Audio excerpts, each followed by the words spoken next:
그 조선시대에는 또 외자도 많이 썼고 또 특이한 게 임금님의 이름을 함부로 쓰지 못한다고 들었어요. 네. 네, 그 이유가 뭔지. 네, 현재 왕의 이름을 휘라고, 우리는 명 그러는데 명이라고 안 하고 휘라고 그래요. 그래서 피휘법이 있어요. 그래서 이제 옛날에는 양반 또는 임금, 뭐 황제, 뭐 이런 중국 같은 경우는 황제, 이런 사람들 이름을 이제 함부로 쓰면 안 된다라고 했죠. 그래서 책을 읽다가도 또는 뭐 이러다가도 빼먹어야 돼. 글자를 논어를 읽다가도 논어에 임금 한자가 나오면 읽으면 큰일 나는 거죠. 선조 임금 이름도 나오면 그거는 이제 반역이에요. 왕 이름을 함부로 부르면 이제 반역이니까 죽을 수 있는 거죠. 그러니까 옛날에는 위대한 성이라든지 왕이라든지 이름들을 함부로 쓰지 못하게 돼 있었는데, 그러다 보니까 두자 이름을 쓰게 되면 이게 백성들이 되게 힘든 거죠. 그래서 가능하면 한자씩만, 그러니까 백성들을 위해서 또는 양반들을 위해서 왕이 조금 배려해 준 거죠. 두자씩 쓰지 않고 한자씩 쓰게 된 것도, 외자 이름을 지은 것도 그런 거죠. 그래서 우리가 몰랐다가 세종대왕 본명이 이도, 예. 정조는 이산이라는 걸 뭐 드라마라든가 이런 거 통해서 알게 됐지, 그전엔 몰랐잖아요. 그리고 예전에 제가 또 들었던 이야기인데, 옛날에는 좀 이름을 촌스럽게 지어야 뭐 좀 오래 산다, 뭐 그런 얘기가 있었거든요. 왕들은 이름은 그대로 이제 3개월 동안 열심히 져서 잘 놔두고, 이도라는 이름은 잘 놔두고, 가능하면 안 부르고, 그 아명이라고 해서 이제 자를 짓기 전까지, 자가 언제냐면 성인식 할 때 이제 자를 짓는데, 자 짓기 전까지는 아명을 썼어요. 원래 그래서 세종대왕의 아명은 막동이에요. 막동이. 그래서 약간 머슴 이름처럼 그렇게 막동이 이렇게 이름을 지음으로써, 그래서 황희정성 같은 경우는 도야지예요. 아명이 도야지. 그러니까 도야지 또는 막동이 이렇게 이름을 줘서, 그러니까 머슴들 이름처럼 지으면 오래 산다는 그런 뭔가 약간 그때는 정말 단명한 사람들이 원체 많으니까 그렇게 이름을 또 짓기도 했었죠.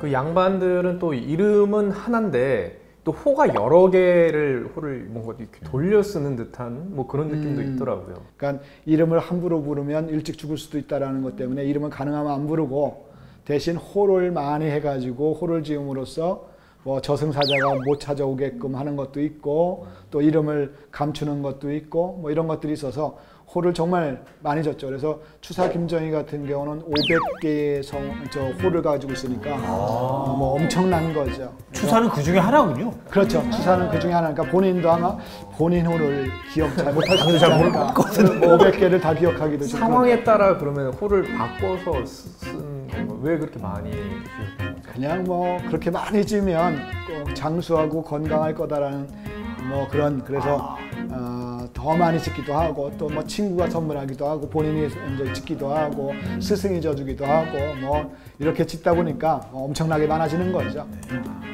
예전에 호가 굉장히 많다고 하셨잖아요. 네. 제가 예전에 듣기로는 호는 자기가 지을 수도 있고 친구들이 지어주기도 하고, 그 사람이 좋아하는 거, 특징적인 거를 이렇게 발견해서 이렇게 부르기 쉽게 이렇게 부르는 거라고 했는데, 예를 들면 뭐 다산 정약용 같은 경우에는 그 앞에가 차 다자고 뒤에 이제 산 자인데, 차를 좋아해서 차를 우려내서 먹고 나서 이게 버린 찻잎이 마당에 산처럼 쌓였다 그래서 뭐 다산 정약용이라고 했다고 제가 들었거든요. 근데 그렇다면은 우리도 예전에 친구들을 그 친구 이름은 생각이 안 나는데 별명은 뭐 생각이 나잖아요. 뭐 깜씨라든지 얼굴이 까만 친구들은. 그렇다면 시대는 다르지만 그 호하고 별명하고 좀 비슷한 게 아닌가 이런 생각이 들거든요. 뭐 저 사장님 호가 깜씨. 옛날에 제가 깜짝 호주부. 예, 상부상조도 있었고요.